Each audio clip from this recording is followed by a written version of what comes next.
Spurs Chris Paul drops blunt takeaway from France trip. The veteran point guard lays out path forward following mid-season excursion. Chris Paul and the San Antonio Spurs ended their trip to France with a split in the 2025 Paris Games. A close, thrilling mini-series it was not. After beating the Indiana Pacers by 30 points, the Silver and Black lost to Indy by 38. The large differentials continue what's become the norm for Victor Wembanyama and company over the last 3 weeks. Until we consistently put it all together, it's going to be tough on us. Paul say 2 days after San Antonio routed Indiana 140-110, Indy jumped out to a 9-point lead after the first quarter and essentially never looked back. Kind of a lopsided game. The first game, too.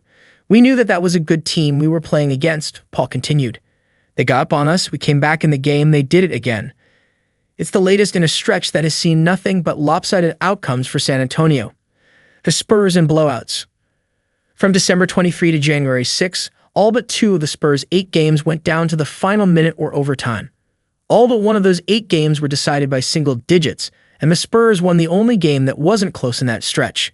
Since a January 8 loss at the Milwaukee Bucks, the tide has completely turned. Saturday's 136-98 rout served as the latest in this stretch. At the end of the day, it's a team game.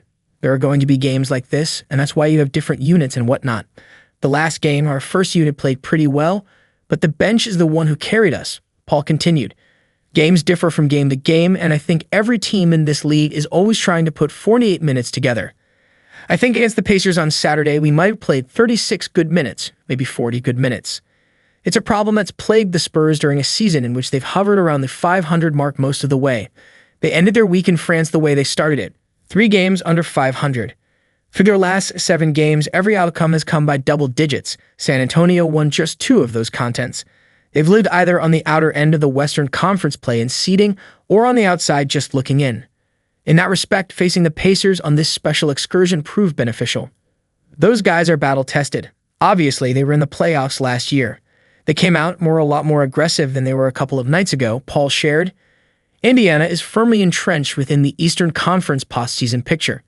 That was a really good test for us because they sort of played it like playoffs, a physicality, overplaying things. They made a couple of adjustments from the other game. We'll keep getting better, Paul added. Another trip looms for the Spurs, one much longer and with tons more stops. Before their annual rodeo road trip that will keep them on the road through February 20, they have 3 home games. Paul sees it as an opportunity to start implementing lessons learned from the Pacers in Paris. We believe we can figure it out.